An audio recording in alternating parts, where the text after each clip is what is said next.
Hindustan drama serial बेबाजी की बहुओं की नेक्स्ट आने वाली एपिसोड में आप देखेंगे कि फरहद भी आखिरकार फूफो की मकारियों को समझ जाएगी और वह कहेगी वासिफ से कि आपको नहीं लगता कि फूफो कुछ दोगली पॉलिसी खेल रही हैं। जिस पर कहेगा वासिफ क्या मतलब है तुम्हारा। जिस पर कहेगी मुझे तो याद आया फूफो तो कोई दवाई खाती ही नहीं है, फिर उन्होंने मुझे घर क्यों भिजवाया। जिस पर कहेगा वासिफ हाँ तो ये बात तो तुम्हें पहले सोचनी चाहिए थी ना।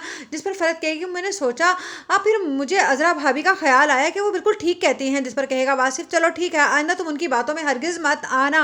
उधर आप देखेंगे कि फूफो और रामीन का फ़ोन नंबर लेंगी वासिफ के फ़ोन से चोरी छुपे और रामीन को फ़ोन करेंगी और कहेंगी कैसी हो बेटा तुम।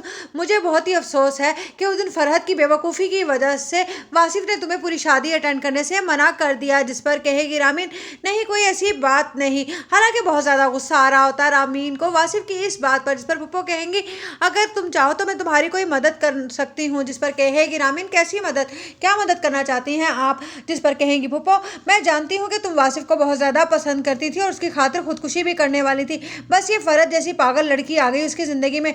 मैं तो कहती हूँ अगर तुम्हें वासिफ की ज़िंदगी में शामिल होना है तो मेरे मशवरों पर अमल करो। इधर रामीन जब देखेगी कि फुप्पो इसका कुछ ज़्यादा ही हेज भंगा रही हैं तो वो कहेंगी कि क्या मकसद है आपका, आखिर आप मुझे बताती क्यों नहीं। जिस पर फुप्पो कहेंगे मैं तुम्हारा काम करूँगी और तुम मेरा काम करना। उधर जब कहेगी रामीन ठीक है मुझे आपकी ये शर्त मंजूर है लेकिन मुझे ऐसा क्या करना होगा कि वासिफ मेरा हो जाए। जिस पर कहेंगी फूफो तुम तो जानती हो इन लोगों की शादी को काफ़ी अरसा हो गया और औलाद भी नहीं है, बस तुमने वासिफ के दिमाग में यही बात डालनी है और इधर मैं भी उसके दिमाग में हर वक्त यही बात डालूंगी और फिर तुम देखना तुम्हारा रास्ता बिल्कुल साफ हो जाएगा। फरहद का तो कोई आगे पीछे है भी नहीं। उधर आप देखेंगे कि अजरा जब देखेगी कि फुप्पो अपनी मकारियां बढ़ा रही हैं तो वो जमाल से कहेंगी बस बहुत हो गया, अब शादी हो गई है वलीद की, इन फुप्पो को घर से चलता करो। जिस पर जमाल कहेगा यह नहीं हो सकता। जिस पर अजरा कहेगी क्यों ऐसा भी क्या है जो फुप्पो इस घर से नहीं जा सकती, अगर आपको इतनी ही शौक है तो ठीक है इन्हें किराए पर कोई घर ले दीजिए। जिस पर जमाल कहेगा मगर ये भी नहीं हो सकता। जिस पर अजरा भांप जाएगी कि कुछ ना कुछ तो गड़बड़ है।